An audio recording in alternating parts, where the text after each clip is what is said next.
Everyone. पहले मैं यहाँ पर वीडियो के स्टार्ट पे आपको यही सिंपली सजेस्ट करूँगा कि अगर आप ये पहला वीडियो देख रहे हो एफबीडी का, ये तो पार्ट 2 है, आप पहले पार्ट 1 को समझो फिर पार्ट 2 पे आ जाओ। तो फिलहाल के लिए अब मैं यहाँ पर इस वीडियो की अगर बात करूँ तो पहले मैं यहाँ पे कंटैक्ट फोर्स की बात करने वाला हूँ। कंटैक्ट फोर्स जो आपके पास होता है it is always perpendicular to the contact surface. It is always perpendicular to the contact surface. तो आप इसको नॉर्मल रिएक्शन भी यूजुअली बोलते हो, आप इसको नॉर्मल रिएक्शन भी बोलते हो,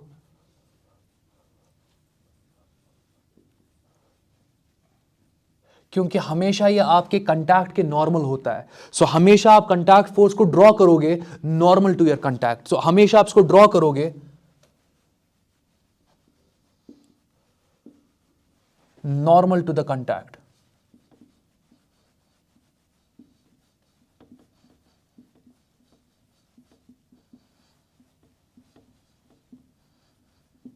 आप इसको ड्रॉ करोगे नॉर्मल टू द कंटैक्ट। तो ये बहुत इंपॉर्टेंट पॉइंट है। अब आप देख लो मैं एग्जांपल वाइज आपको कैसे समझाता हूं। अच्छा, इसको पहले समझाने से पहले सुपरपोजिशन ऑफ फोर्सेस के बारे में बात करते हैं। मैं एक एग्जांपल लूंगा और उसी से आपको सारा समझ में आ जाएगा। मैं यहां पर एग्जांपल वाइज अगर बात करूंगा, लेट अस एज्यूम कि आपके पास एक बॉडी है। लेट अस एज्यूम कि आपके पास एक बॉडी है यहां पे। तो ठीक है, इसका मास यहां पर मैं m ले रहा हूं। अब इस पे एक फोर्स लग रहा है। अब देखना कि मैं किस तरीके से डील करने वाला हूं इस प्रॉब्लम को। लेट अस एज्यूम इस पे फोर्स F1 लग रहा है और यहां पर अगर मैं एंगल की बात करूं, अगेन आप कोऑर्डिनेट सिस्टम ड्रॉ करो और एक्स एक्सिस के साथ जो आप एंगल लोगे एंटी क्लॉकवाइज स्टाइल में, यही आपका एंगल होता है। Let this be theta. तो F1 थीटा एंगल पे लग रहा है, ये तो एक फोर्स लग रहा है। मैं दूसरे फोर्स की बात करता हूं, और वो इस डायरेक्शन में लग रहा है। Let this be F2। अगेन आप वेक्टर के टेल पे क्या बनाओगे, कोऑर्डिनेट सिस्टम। ठीक है, आप एक कोऑर्डिनेट सिस्टम ड्रॉ करो। और अब अगर मैं बात यहां पे करूं, आपको एक्स एक्सिस से वेक्टर तक जाना है। जरा देख लो, मैं एक्स एक्सिस से वेक्टर तक जाने वाला हूं। स्टाइल देख लो यहां पे। जब मैं एक्स एक्सिस से वेक्टर की तरफ जा रहा हूं, मैं क्लॉकवाइज जा रहा हूं। यहां एंटी क्लॉकवाइज जा रहा था, यहां पर क्लॉकवाइज जा रहा हूं। तो ये जो आप थीटा यहां पे लोगे, एक्चुअल में ये थीटा आपको नेगेटिव लेना है। तो फिलहाल के लिए let us assume this is alpha. मगर अगर मैं बात करूं यहां पे, ये आपका माइनस अल्फा होने वाला है। स्टैंडर्ड पोजीशनिंग ऑफ एंगल्स का कॉन्सेप्ट यहां पे मैं बोल रहा हूं। अगेन अगर आपको पूरा वो अंडरस्टैंड करना है, मैथमेटिकल टूल्स में जाओ, मेरा वीडियो है, आप देखोगे वो मैथमेटिकल टूल्स में आपका पूरा एंगल पे मैंने एक वीडियो बनाया है, वहां पर आपको स्टैंडर्ड पोजीशनिंग के बारे में सारा पता चल जाएगा। अब फर्दर देख लो तो F2 यहां पर है और आपका एंगल अल्फा बन रहा है, मुझे बस इतना जरूरत है। अब इसी तरीके से लेट अस एज्यूम कि तीसरा फोर्स आपका इस डायरेक्शन में लग रहा है and let this B F3। तो आप समझो यहां पर। अब देखो मैं किस तरीके से इस चीज को एक्सप्लेन करूंगा और मैं सुपरपोजिशन के बारे में बात कैसे करूंगा। पहला इंपॉर्टेंट पार्ट ये है कि आप क्या कर सकते हो, आप ज्योमेट्रिकली इस सिचुएशन को रिप्रेजेंट कर सकते हो। ज्योमेट्रिकली का मतलब क्या है, पहले मैं F3 वेक्टर ड्रॉ करने वाला हूं। तो ये आपका F3 वेक्टर मैंने ड्रॉ कर दिया, ये F3 वेक्टर ड्रॉ हो गया। अब यहां पर आप क्या करोगे, जो आपने F3 वेक्टर ड्रॉ किया, F3 वेक्टर के हेड पर एक कोऑर्डिनेट सिस्टम ड्रॉ कर दो। तो अब मैंने कर दिया। अब इस कोऑर्डिनेट सिस्टम पर मैंने पहले F3 लिया, आप पहले F1 ले सकते हो, आप पहले F2 ले सकते हो। मैंने F3 लिया, अब F3 के हेड पे मैंने एक कोऑर्डिनेट सिस्टम ड्रॉ किया ना, तो आप क्या करो यहां पर, आप अब कोई दूसरा वेक्टर ले लो। आप ये वेक्टर लो या ये वेक्टर लो, आपकी अपनी मर्जी। आप इस वेक्टर को ट्रांसलेट करो और ट्रांसलेट करने के बाद, चलो मैं F1 लेता हूं, यहां पे लेता हूं। मैं F1 को ट्रांसलेट करूंगा, तो मैं F1 को ट्रांसलेट करूंगा और ट्रांसलेट के बाद मैं इसको एग्जैक्टली इसकी टेल को इसके हेड के साथ कोइंसाइड करूंगा। ऐसे चीज को आप बोलते हो कि आप दो वेक्टर्स को इन ऑर्डर प्लेस कर रहे हो। इसको आप बोलते हो कि आप दो वेक्टर्स को इन ऑर्डर प्लेस कर रहे हो। कहने का मतलब आप इस दूसरे वेक्टर के टेल को सुपर इंपोज करोगे पहले वेक्टर के हेड के ऊपर, तो तब जाके आप बोल सकते हो कि F3 वेक्टर और F1 वेक्टर जो है वो आप एक ऑर्डर में ले रहे हो, दे आर इन ऑर्डर। तो आप समझने की कोशिश करो मैं क्या बोल रहा हूं। तो चलो यहां पर F1 वेक्टर की बात करते हैं। जरा F1 वेक्टर देख लो किस क्वाड्रेंट में लाई कर रहा है। आपका F1 वेक्टर जो है यहां पे आप देख सकते हो कि वो फर्स्ट क्वाड्रेंट में लाई कर रहा है एट एन एंगल थीटा। तो यहां पर आपका फर्स्ट क्वाड्रेंट ये है ना, तो आप सिंपली यहां पर F1 ड्रॉ करो। अच्छा, एंगल थीटा एक्स के साथ बन रहा है, तो ये आपका यहां पे थीटा आ जाएगा। ये वाला जो एंगल आपके पास है, ये आपका थीटा यहां पर होगा। तो होपफुली आपको समझ में आ रहा होगा मैं कैसे डायग्राम बना रहा हूं। अब इसी तरीके से आप F1 पर क्या करोगे, आप F1 पे कोऑर्डिनेट सिस्टम ड्रॉ करना शुरू कर दो। ये देख लो मैं कोऑर्डिनेट सिस्टम ड्रॉ कर रहा हूं, तो मैं इसको थोड़ा सा इरेज करता हूं ताकि आपको चीजें बहुत क्लियर रहे। तो अगेन लेट अस एज्यूम ये आपका F1 है यहां पे, और अब F1 के यहां पर एरो पर मैं एक कोऑर्डिनेट सिस्टम ड्रॉ करता हूं। ये तो आपका F1 वेक्टर था यहां पर। अब मैं क्या करूंगा, अब मैं F2 वेक्टर को क्या करूंगा, F2 वेक्टर को ट्रांसपोज करूंगा। अब F2 वेक्टर का टेल जब मैं F1 वेक्टर के हेड के ऊपर सुपरपोज करूंगा, आपका F2 और F1 जो है सेम ऑर्डर में आ जाएंगे। अब आप देख लो यहां पर आपका जो F2 है वो कोऑर्डिनेट सिस्टम के फर्स्ट क्वाड्रेंट में नहीं, सेकंड क्वाड्रेंट में नहीं, थर्ड क्वाड्रेंट में नहीं, फोर्थ क्वाड्रेंट में है। तो फोर्थ क्वाड्रेंट में F2 बनाएंगे, मगर x के साथ कितना एंगल होगा, अल्फा। तो वही मैं करने वाला हूं, मैं यहां पे F2 बनाने वाला हूं। तो ये आपका लेट अस एज्यूम F2 है, ये मैंने F2 यहां पर बना दिया। तो होपफुली किसी को डाउट नहीं होगा। तो आप देख सकते हो यहां पर मैं F2 बना रहा हूं, और ये जो F2 है यहां पर, ये किस एंगल पर है आपके पास, ये आपके पास अल्फा एंगल पर है। अब जरा देख लो यहां पर पहला वेक्टर, ठीक है, दूसरे वेक्टर का टेल पहले वेक्टर के हेड के साथ कोइंसाइड कर रहा है, सेम ऑर्डर में है दो वेक्टर्स। तीसरे वेक्टर का जो आपके पास टेल है वो दूसरे वेक्टर के हेड के ऊपर सुपरपोज कर रहा है। तो आप बोल सकते हो कि तीनों वेक्टर्स आपके सेम ऑर्डर में है, तीनों वेक्टर्स आपके सेम ऑर्डर में। तो मैंने तीन वेक्टर्स बनाए ना। अब यहां पर अगर मैं पहले वेक्टर से लास्ट वेक्टर की तरफ, पहले वेक्टर के टेल से लास्ट वेक्टर के हेड तक अगर मैं एक वेक्टर बनाऊं मगर अपोजिट ऑर्डर में, वो जो आपका वेक्टर होता है वो रिजल्टेंट रिप्रेजेंट करता है। तो आप देख सकते हो यहां पर, आप देख सकते हो यहां पर कि अगर मैं फॉर एग्जांपल ये वेक्टर ड्रॉ करूं, अगर मैं ये वेक्टर ड्रॉ करूं, आप देख लो ये वेक्टर का स्टाइल देख लो, क्या इस वेक्टर का टेल लास्ट वेक्टर के हेड के साथ कोइंसाइड कर रहा है, नहीं कर रहा है। रादर आप देख रहे हो कि ये वाला जो वेक्टर मैंने लास्ट वाला वेक्टर बनाया, इसका जो हेड है वो लास्ट वाले वेक्टर के हेड के साथ कोइंसाइड कर रहा है, और जो मैंने लास्ट वेक्टर बनाया उसका जो टेल है वो पहले वेक्टर के टेल के साथ यहां पर कोइंसाइड कर रहा है। तो ये जो वेक्टर आपके पास होगा ये आपका रिजल्टेंट वेक्टर है। तो कहने का मतलब यह है कि मैंने तीन वेक्टर्स ज्योमेट्रिकली लिए और इनका मैंने ये रिजल्टेंट यहां पे ड्रॉ किया। ये रिजल्टेंट आपको क्या आइडिया देगा, ये रिजल्टेंट आपको एक्चुअल में आइडिया देगा कि बॉडी जो है वो किस डायरेक्शन में आपका डिस्प्लेस होने वाला है। जो बॉडी आपके पास है वो फोर्स की डायरेक्शन में ही डिस्प्लेस होता है ना, तो बॉडी एग्जैक्टली किस डायरेक्शन में डिस्प्लेस होने वाला है वो आपका ये रिजल्टेंट वेक्टर आपको समझा देता है। अब ये तो एक तरीका था geometrical way of representing things. यहां पर मैंने क्यों इसको एक्सप्लेन करा, सो दैट आपको पता चले कि कैसे आप वेक्टर्स को सेम ऑर्डर में ले सकते हो। जब आप ट्रांसलेट करते हो वेक्टर्स को, आपका स्टाइल होना चाहिए कोऑर्डिनेट सिस्टम बनाने का। कोऑर्डिनेट सिस्टम जब आप बनाओगे तो आप यहां पर किसी भी वेक्टर के हेड पे कोऑर्डिनेट सिस्टम बनाओ और इवेंचुअली आप किसी भी वेक्टर को ट्रांसलेट आराम से फिर कर पाओगे, प्रॉब्लम वहां पे नहीं होगी। और फाइनली मैंने आपको यह बताया कि इन तीन वेक्टर्स का अगर मैं रिजल्टेंट की बात करूं जो ना इन तीनों के इफेक्ट को रिप्रेजेंट करेगा, जिसको आप रिजल्टेंट वेक्टर कहते हो, ये रिजल्टेंट वेक्टर आपको आइडिया देगा कि आपकी बॉडी जो है वो किस डायरेक्शन में डिस्प्लेस करने वाली है। अब ये तो एक तरीका था ज्योमेट्रिकल रिप्रेजेंटेशन। दूसरे पार्ट पे आ जाता हूं, दूसरे पार्ट पे आ जाता हूं। चलो F1 की बात करते हैं, अलग से F1 की बात करते हैं। तो जब आप F1 अप्लाई कर रहे हो, तो ये मैं कोऑर्डिनेट सिस्टम ड्रॉ कर रहा हूं और ये मैं यहां पर F1 अप्लाई कर रहा हूं। तो यहां पर एंगल आपका थीटा है, तो अभी तक किसी को डाउट होगा नहीं। तो यहां पर F1 को आप रिजॉल्व कर सकते हो। एक कंपोनेंट आपका F1 cos थीटा आ जाएगा, रेजोल्यूशन सबको पता होगा। तो दूसरा कंपोनेंट आपका यहां पर F1 sin थीटा आ जाएगा। रेक्टेंगुलर कंपोनेंट से थोड़ा यहाँ पे टेढ़ा हो गया मगर 90 डिग्री यहाँ पे होने वाला है। तो ठीक है, मैंने F1 को रिजॉल्व कर दिया। F3 की बात करें, F3 की बात अगर हम करें, F3 की बात, तो F3 आपका इस डायरेक्शन में है। इसको रिजॉल्व क्या करेंगे, तो पहले ही x डायरेक्शन में है, तो ये आपका F3 है। बहुत सही। जरा F2 की बात करते हैं। F2 जो आपके पास है, अगेन मैं पहले कोऑर्डिनेट सिस्टम एक ड्रॉ करूंगा, मैं कोऑर्डिनेट सिस्टम एक ड्रॉ करूंगा और F2 मैं इस डायरेक्शन में दिखा रहा हूँ। ये आपका F2 है, ये आपका F2 है और यहां पर आपका एंगल अल्फा बन रहा है। जरा F2 को रिजॉल्व कर दो। F2 को जब आप रिजॉल्व करोगे, एक कंपोनेंट आपका इस डायरेक्शन में होगा, एक कंपोनेंट आपका इस डायरेक्शन में होगा, ये आपका F2 cos अल्फा होने वाला है। अब आपको समझ में आ रहा होगा cos क्यों मैं ये वाला कंपोनेंट ले रहा हूं, क्योंकि आप एंट्रेंस में तो हो, उतना मुझे आप पे भरोसा है कि आपको ये पता होगा कैसे रेजोल्यूशन हो रहा है। और फर्दर दूसरा कंपोनेंट आपके पास F2 sin अल्फा होने वाला है। तो ठीक है, अगर मैं इसको यहां पर आई कैप लिख दूं तो चलेगा ना, क्योंकि पॉजिटिव एक्स डायरेक्शन में, और इसको जे कैप लिख दूं तो चलेगा ना। क्योंकि पॉजिटिव वाई डायरेक्शन में। F3 को भी मैं साथ में आई कैप लिख सकता हूं, पॉजिटिव एक्स डायरेक्शन में। F2 cos थीटा को भी मैं क्या लिख सकता हूं, आई कैप, क्योंकि पॉजिटिव एक्स डायरेक्शन में। F2 sin अल्फा को क्या लिखे, सॉरी ये F2 cos अल्फा था, F2 cos अल्फा को आई कैप लगा दो क्योंकि एक्स डायरेक्शन में फोर्स लग रहा है। अच्छा, F2 sin अल्फा को क्या लिखे, माइनस जे कैप, तो यहां पर आपके पास माइनस जे कैप है। कहने का मतलब ये है, आपके पास कंपोनेंट वाइज अगर मैं बात करूं, ये आपका एक्स डायरेक्शन में लग रहा है, ये आपका एक्स डायरेक्शन में लग रहा है, ये आपका एक्स डायरेक्शन में लग रहा है, ये तीनों एक्स डायरेक्शन में लग रहे हैं, तो इन तीनों को आप ऐड कर सकते हो ना सीधे।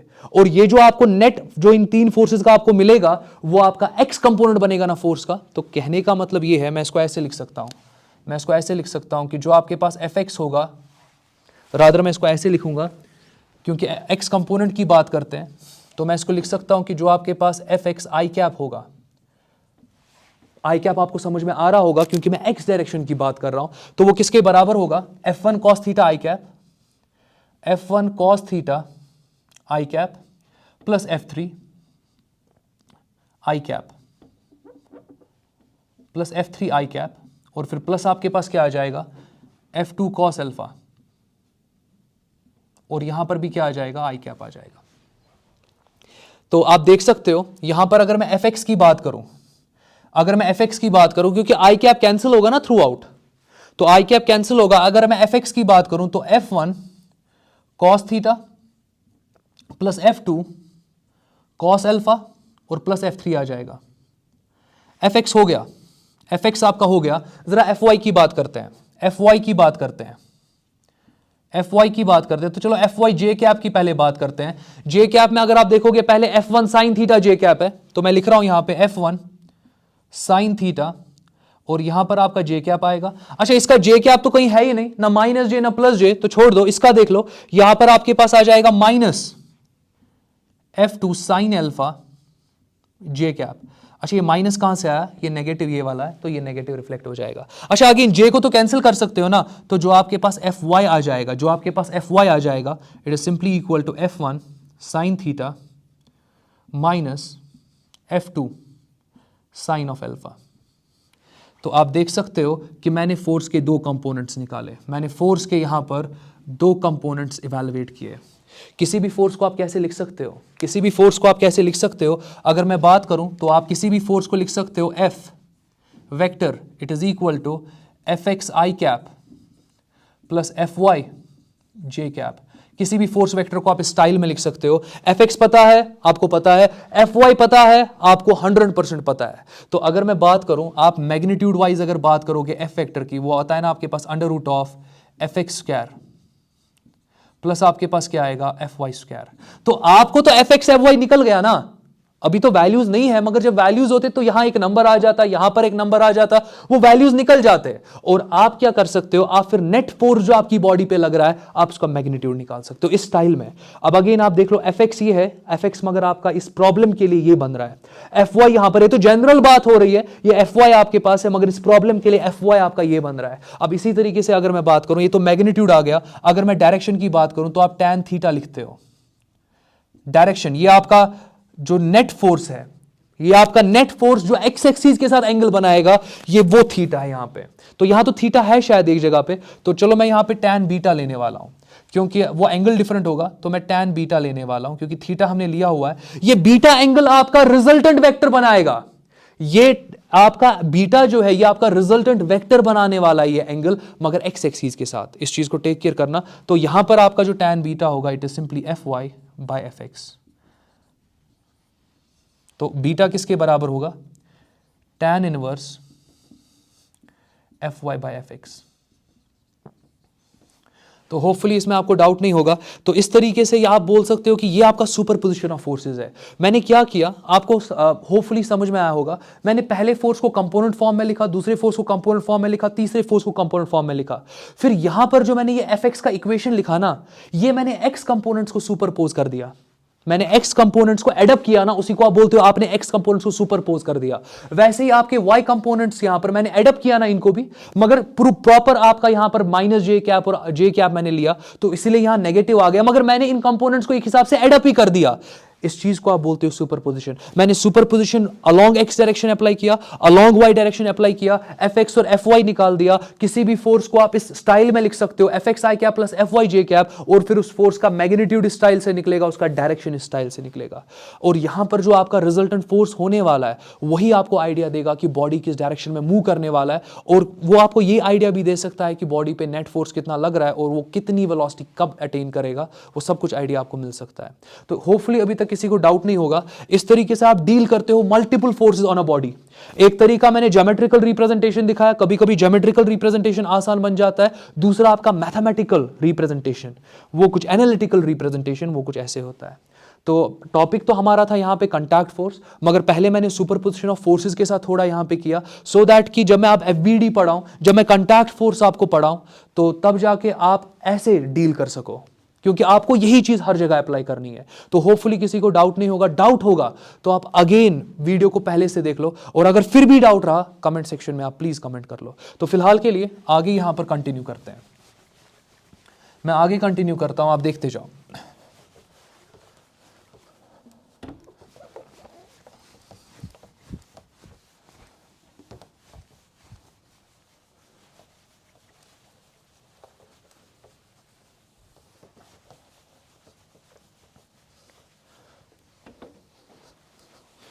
तो ठीक है, जैसे कि अभी मैंने आपको बताया कि एफबीडी की बात करने वाला हूं मैं।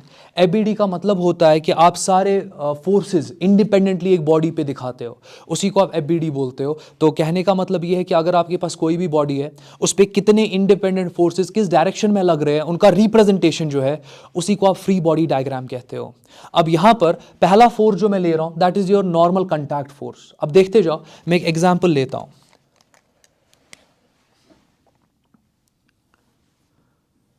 सिंपल सा एग्जाम्पल, लेट अस एज्यूम आपके पास एक सरफेस है, और इस सरफेस पे अगेन आपका मास यहां पर m है, और मैं आपको बोल रहा हूं कि m का एफबीडी बनाओ। मैं आपको बोल रहा हूं यहां पे m का एफबीडी आप बनाओ। तो पहला इंपॉर्टेंट पॉइंट, जब भी आप मास की बात करते हो ना, तो देख लो मैं एफबीडी कैसे बनाता हूं। मैं सिंपली यहां पर मास को डॉट से रिप्रेजेंट करने वाला हूं। जब भी आप अब किसी भी मास का एफबीडी बनाते हो ना, यहां पर डायग्राम में कुछ नहीं दिखाना है, जो आप यहां पर डॉट बना रहे हो, इस मास को रिप्रेजेंट कर रहे हो। तो मैं इसको रिप्रेजेंट कर रहा हूं यहां पर m से, तो ये डॉट से मैं इस ब्लॉक को रिप्रेजेंट कर रहा हूं। पहला काम जो आपका होगा, mg डाउनवर्ड डायरेक्शन में ड्रॉ किया करो। हमेशा किसी का भी एफबीडी बनाना है, mg डाउनवर्ड डायरेक्शन में ड्रॉ किया करो। ये आपका mg है, ये आपका mg है यहां पे। तो होपफुली अभी तक कहीं पे डाउट नहीं होगा। अब नॉर्मल रिएक्शन की बात करते हैं, कंटैक्ट फोर्स की बात करते हैं।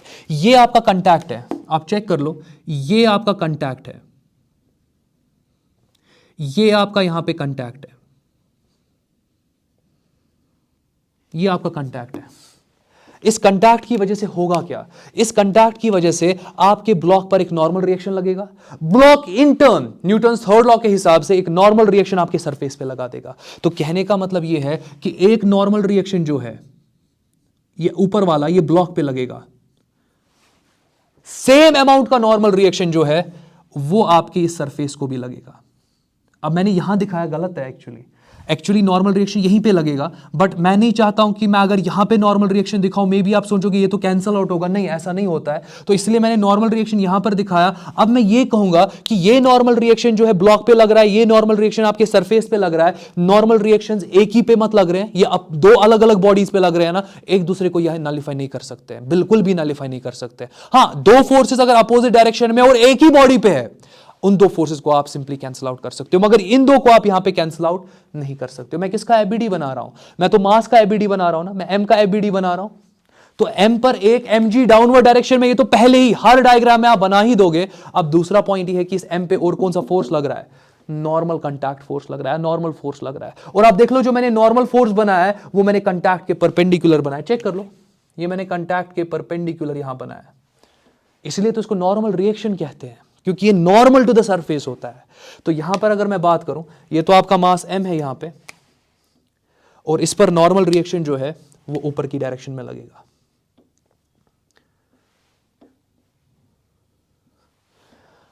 अब आपका अगर नॉर्मल रिएक्शन और mg बराबर बराबर हुए ना, अगर n और mg बराबर बराबर हुए, ये ब्लॉक इसी सरफेस पे रहेगा, खत्म।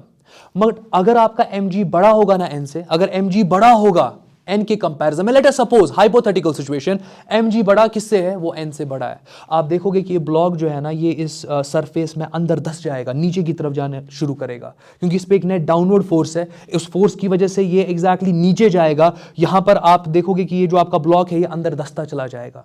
इसी तरीके से अगर नॉर्मल रिएक्शन mg से लेट अस सपोज बड़ा है, ये ब्लॉक जो है जंप करेगा, क्योंकि n किससे बड़ा है, वो आपके mg से बड़ा है। तो यहां पर आप देख रहे हो ये FBD है, ये FBD आपको बोल रहा है कि m पे कौन कौन से इंडिपेंडेंट फोर्सेस लग रहे हैं, तो वो आपका mg है। वो तो यहां पर मैंने नहीं बनाया, बट यहां पे जब भी आप फ्री बॉडी डायग्राम बनाओगे तो पहले जिसकी भी फ्री बॉडी डायग्राम बना रहे हो उस पे mg पहले ही दिखा दो। तो आप देख लो मैंने mg दिखाया, फिर नॉर्मल रिएक्शन दिखाया। चलो ये तो एग्जाम्पल 1 है, और एक एग्जाम्पल लेते हैं। ये एग्जाम्पल 1 है और एक एग्जाम्पल मैं लेता हूं। लेट अस एज्यूम कि आपके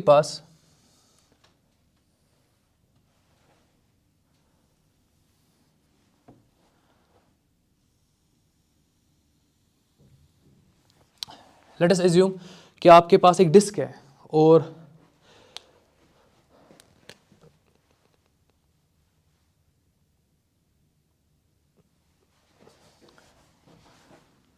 इस डिस्क के साथ मैं एक रॉड रख रहा हूं।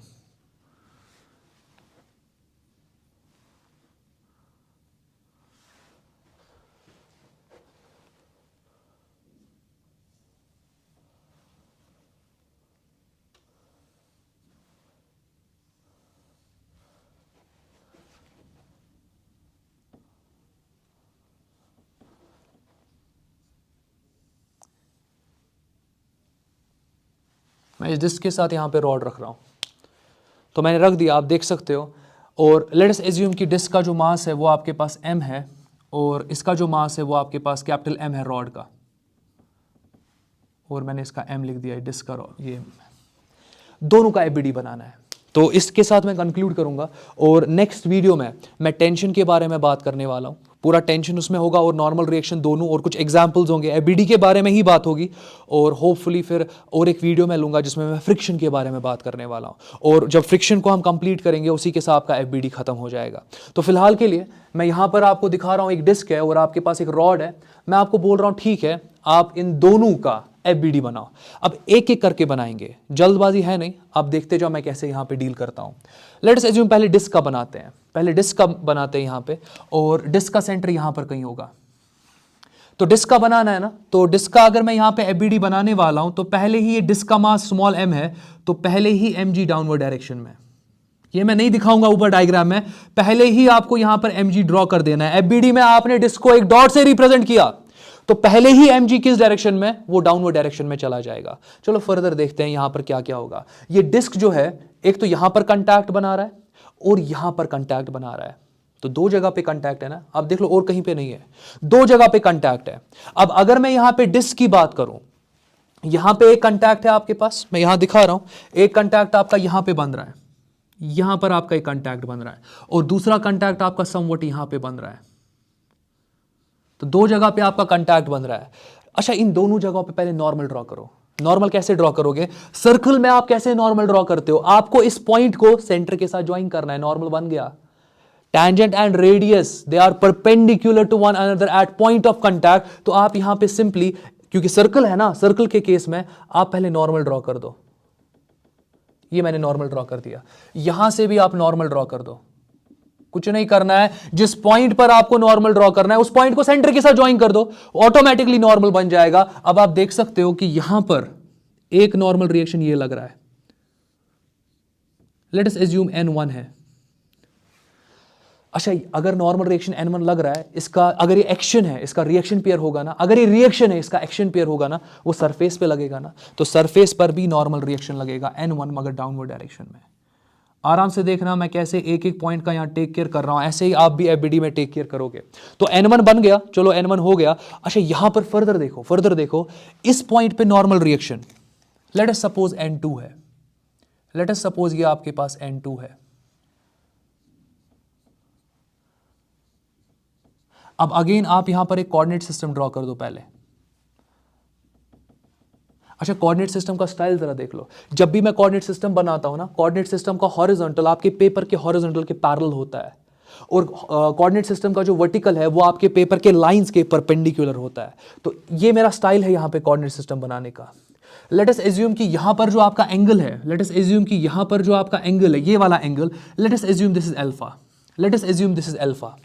तो ये तो दूसरा नॉर्मल रिएक्शन आ गया। नॉर्मल रिएक्शन पियर्स में होता है, नॉर्मल रिएक्शन पियर्स में होता है। तो कहने का मतलब आपको यहां पर रॉड पर लगेगा नॉर्मल रिएक्शन, क्योंकि रॉड है ना कांटेक्ट में आपके डिस्क के, तो रॉड पर भी एक नॉर्मल रिएक्शन लगेगा इस डायरेक्शन में।